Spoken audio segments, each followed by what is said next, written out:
Ahaziah son of Ahab became king of Israel in Samaria in the 17th year of Jehoshaphat king of Judah, and he reigned over Israel 2 years. He did evil in the eyes of the Lord, because he followed the ways of his father and mother and of Jeroboam son of Nebat, who caused Israel to sin. He served and worshipped Baal and aroused the anger of the Lord, the God of Israel, just as his father had done. King Ahaziah in Samaria suffered an injury in a fall through his roof. The king asked his messengers to find out from the Ekron god, Baal-zebub, whether or not he would recover from the injury. One of the Lord's angels spoke to the prophet Elijah. Ahaziah would not heal from his injuries. Instead, he would die in his bed. The messengers returned and informed the king, and he was angry. He also knew it was Elijah the prophet that had sent the message. King Ahaziah sent an army to order Elijah to come down from his resting place on a mountain. The first army of 50 men that confronted Elijah was consumed by a great ball of fire that came from heaven. The Lord told Elijah to meet with Ahaziah. Elijah informed the king that since he had rejected the God of Israel, he would die in his bed. This is exactly what happened. Ahaziah had no son to inherit his throne, so Joram, the son of Jehoshaphat, became the next king.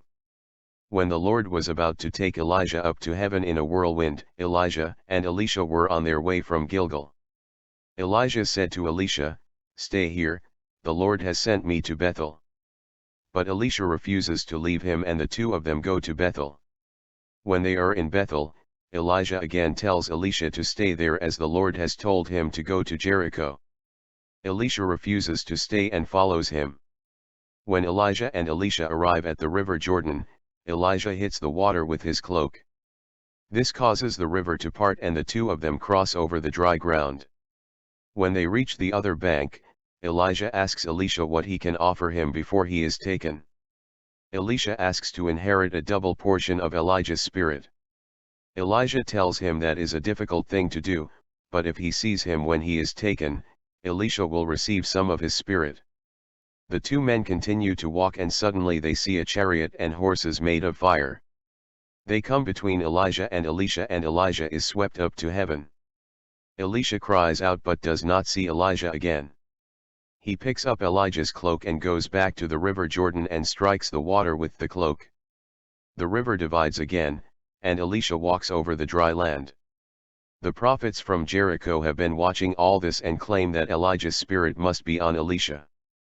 When Elisha reaches them, they prostrate themselves and ask him to let them send 50 men to look for Elijah, but Elisha is reluctant. But the prophets insist, and 50 men search and search for Elijah, but never find him. Later, the men of Jericho say that their land is infertile and the water is polluted. Elisha tells them to bring him a bowl with salt in it. When they do, Elisha throws the salt into the spring and says that the Lord has healed the water.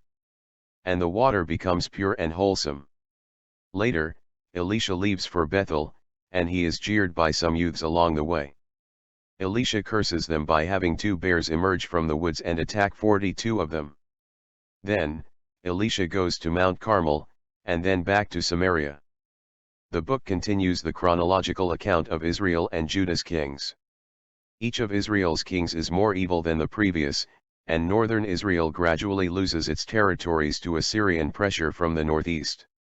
Assyria finally invades the northern kingdom of Israel entirely and captures the Israelites, removing them to Assyria.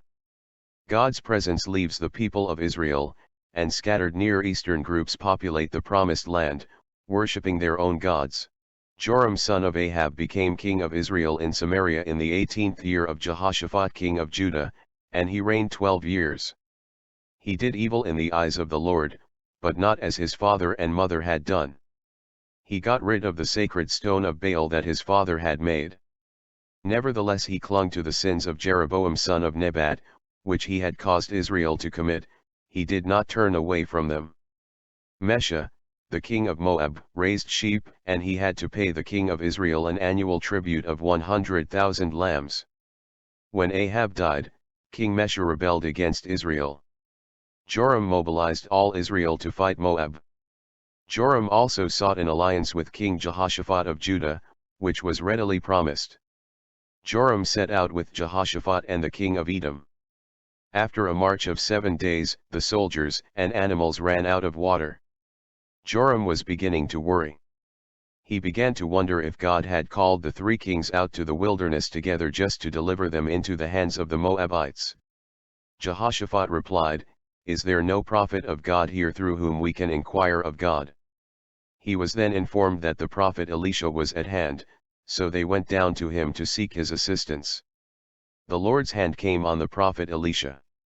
He said to the 3 kings that he will fill this land with water. He said they would not see any wind or rain, but the land would be filled with waters for the animals and soldiers to drink. God also told them that he would deliver the Moabites into their hands. The next morning, the kings saw water. The land was flooded with fresh water.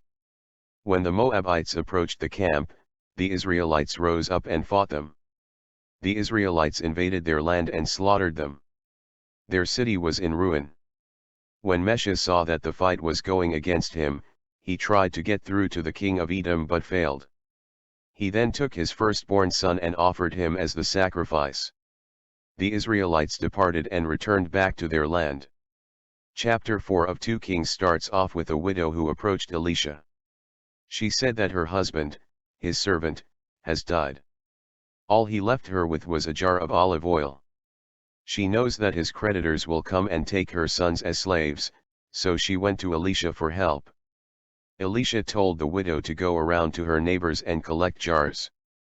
She should fill the jars with the olive oil and then sell those same jars. She did as Elisha instructed and was able to pay off her husband's debt. Her and her sons lived on the remainder. Elisha traveled to Shunem where he met a well-to-do woman. She went through the trouble to make him a room in their home and serve him meals whenever he traveled there. Elisha asked his servant what the woman needed, and they found that she had no son. Elisha, the man of God, then told her that she will bear a son. She gave birth about a year later to a little boy. One day, the boy fell ill. The Shunammite called on Elisha for help, but when he arrived the boy was already dead. After praying to God, the boy's body grew warm and life sprang back into him. When Elisha returned to Gilgal, a great famine spread the land.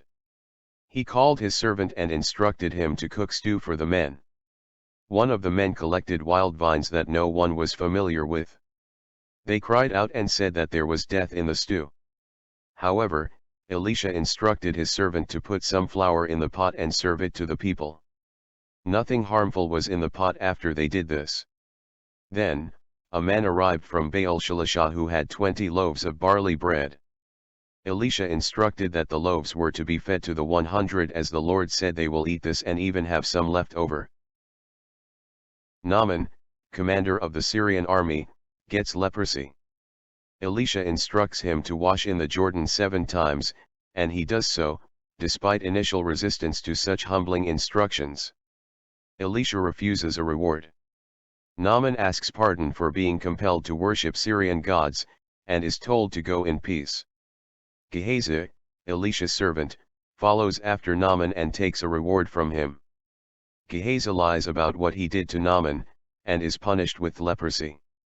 The sons of the prophet go to build a bigger house for themselves. While cutting down a tree at the Jordan, an axe drops into the water. Elisha takes a stick, throws it in the water, and the axe floats. Elisha gives the king of Israel information from divinely inspired espionage, so the king of Syria conspires to kidnap him at Dothan. Elisha and Israel are protected by a mountain full of horses and chariots of fire. The Syrians are blinded and taken to Samaria, their lives are spared, but they do not raid Israel again. Samaria is later besieged by Ben-Hadad, and people resort to cannibalism. The king is angry at Elisha for this calamity, and seeks his head. Elisha predicts that food will be cheaper the following day. 4 leprous men surrender to the Syrian army. The Syrians have abandoned their camp, however, hearing the noises of chariots and horses. The lepers enjoy the abandoned food and wealth, then spread the good news. An officer who doubted Elisha's prophecy is trampled to death. The Shunammite woman whose son Elisha has restored to life leaves Israel for 7 years, warned by Elisha to depart because of a famine. When she returns, she manages to reclaim her own land when Gehazi, who is dealing with her case, is told of all the wonderful things Elisha has done. Ben-Hadad becomes ill, and asks Hazael to consult Elisha as to whether he will recover. Elisha tells Hazael he will become the next king. Hazael kills Ben-Hadad. Jehoram follows Jehoshaphat as king of Judah. He does evil. An Edomite rebellion started against Judah that continues to this day. Joram dies, and is replaced as king by Ahaziah, who reigns for 1 year. He does evil, and battles against Hazael of Syria. Ahaziah forms an anti-Syrian alliance with Joram of Israel after Joram is injured in battle against the Syrians at Ramah. Elisha calls a prophet's son to anoint Jehu, son of Jehoshaphat, king of Israel. The Lord intends to use Jehu as a tool of judgment against the house of Ahab. Jehu approaches Jezreel, where Joram king of Israel, son-in-law of Ahab and Jezebel, is recovering. Jehu kills Joram, whose body is dumped in Naboth's vineyard. Jehu also kills the wicked king Ahaziah of Judah. Jehu also defenestrates Jezebel, whose body is eaten by dogs, fulfilling a previous prophecy by prophet Elijah. Jehu bullies Jezreel into the killing of Ahab's 70 sons. He also kills Ahaziah's 42 brothers. Jehu executes the remainder of Ahab's family at Samaria. Jehu gathers all Baal worshippers in Israel and kills them. The golden calves remain at Bethel and Dan, however. Syria captures large parts of Israel's territory. Jehu reigns 28 years, and is replaced by Jehoahaz. Athaliah, the mother of Ahaziah, kills all the heirs of Ahaziah and reigns. Joash, the son of Ahaziah, is saved by Jehosheba, the daughter of King Joram. After 6 years, Jehoiada reveals Joash, and has him proclaimed king when he is 7. Athaliah is killed at the orders of Jehoiada the priest. Baal worship is eliminated. Joash rules in Jerusalem 40 years, obeys God, though the high places are not taken away, rebuilds temple, gives temple items to Hazael of Syria to appease him, and is killed by his servants. His son, Amaziah, reigns. Jehoahaz, the son of Jehu, reigns in Israel, does evil, is delivered into the hands of Syria, and dies. Jehoash, his son, reigns, does evil, and dies. Elisha is sick, and dies.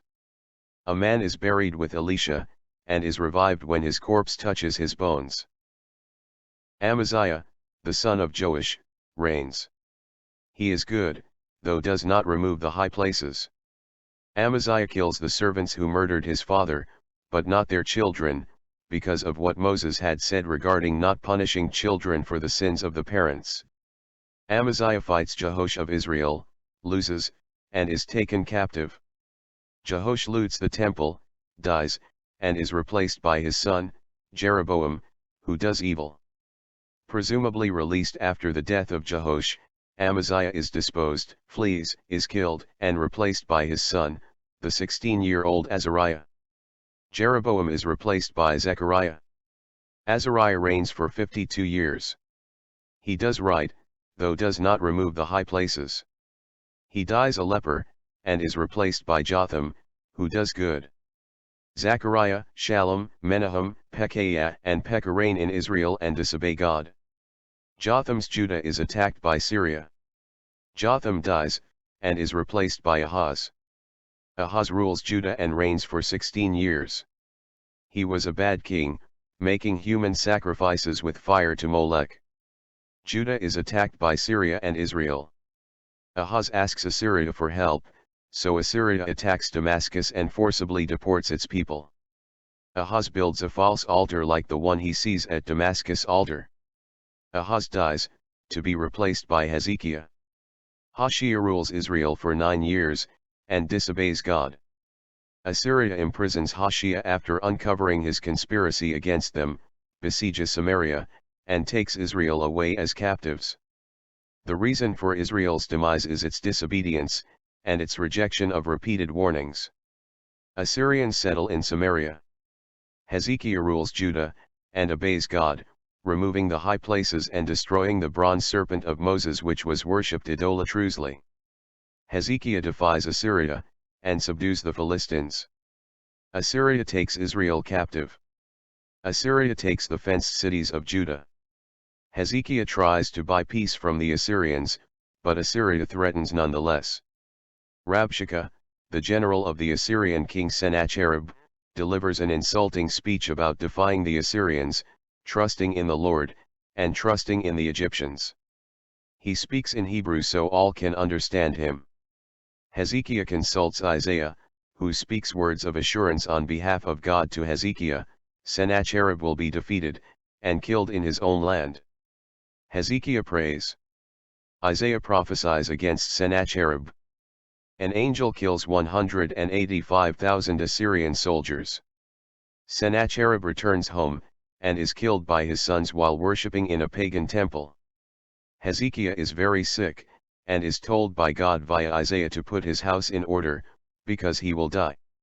He asks God for more life, and is told, again by Isaiah, that he will recover and live another 15 years. As a sign, he makes the shadow on a sundial move backwards rather than forwards. Hezekiah bears the treasures of his kingdom to the son of the king of Babylon. Isaiah says the Lord is displeased, and that a day will come when the Babylonians carry the treasures and people of Judah away. Hezekiah dies, replaced by Manasseh. Manasseh rules Judah for 55 years, rebuilds the high places, and worships other gods. Prophets predict Jerusalem's destruction. It will be wiped as one wipes a dish. Amon rules Judah for 2 years, and turns from God. He is killed by his servants, and replaced by Josiah. Josiah becomes king at 8 years old. He does right, and rebuilds the temple. Hilkiah, the high priest, finds a book of law, probably an earlier version of Deuteronomy, which is read to the king. Josiah tears his clothes. Huldah the prophetess warns that judgment is coming against Jerusalem, but not in Josiah's time. Josiah publicly reads book of law to all Judah. Josiah set a thorough program of religious reform in motion. He also destroyed the pagan altar at Bethel, fulfilling the prophecy of 1 King 13, and the high places in Samaria. A Central East Passover is held in Jerusalem. Josiah is killed fighting at the Battle of Megiddo, fighting King Necho of Egypt, who was traveling through Judah to assist the Assyrians. Josiah's son, Jehoahaz, takes over, and does evil. He reigns for 3 months, then is taken prisoner by Necho. Necho installs Jehoiakim on the throne of Judah. Jehoiakim is an Egyptian puppet, and reigns for 11 years. Nebuchadnezzar king of Babylon make Jehoiakim his vassal. Judah is attacked by raiders from Babylon, Syria, Moab, and Ammon. Jehoiachin, the son of Jehoiakim, rules next and does evil. The Egyptians leave Judah alone, because the Babylonians become the dominant local power. Nebuchadnezzar besieged Jerusalem, and takes Jehoiachin prisoner. Jerusalem is stripped of its wealth, and all but the poorest are forcibly deported. Zedekiah, the uncle of Jehoiachin, is installed on the throne of Judah by Nebuchadnezzar. Zedekiah reigns for 11 years, and rebels against Nebuchadnezzar. Nebuchadnezzar besieges Jerusalem again. The sons of Zedekiah are killed, and Zedekiah himself blinded and taken prisoner. Nebuchadnezzar destroys the temple and the city, taking valuables and people to Babylon. Gedaliah is made the governor of the few who remain. Gedaliah is assassinated, whereupon the remnant in Judah flee to Egypt. Jehoiachin leads a more comfortable life in Babylon.